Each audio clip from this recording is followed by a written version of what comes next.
నిజామాబాద్ జిల్లా నవీపేట్ మండల కేంద్రంలో కాంగ్రెస్ పార్టీ ఆధ్వర్యంలో కార్యకర్తల విస్తృత స్థాయి సమావేశం ఏర్పాటు చేశారు.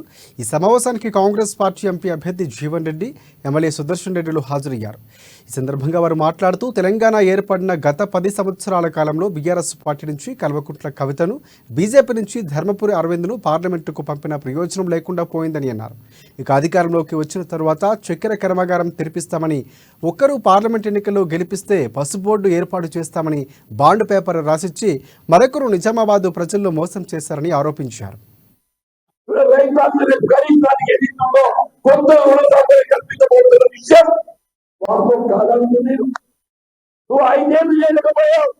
కాంగ్రెస్ పార్టీ ఏదైతుందో రైతాంగానికి ఏకపడ్డ కాలంలో రైతుపై ఆర్థిక భారం పడకుండా మీ ఖరీఫ్ పంట నాటికి ఏదైతుందో రుణమాఫీ కార్యక్రమాన్ని పూర్తిగా అమలు చేసి కొత్తలో కల్పించబోతుందని చెప్పండి.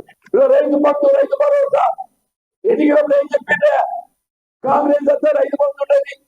నేను అడుగుతున్నా, 5 ఎకరాల వరకు రైతాంగానికి ఏదైతుందో ప్రభుత్వం కల్పించేటువంటి రైతు భరోసా ఎకరానికి 5,000 రూపాయలు మనకు అందింపజేయడం జరిగింది.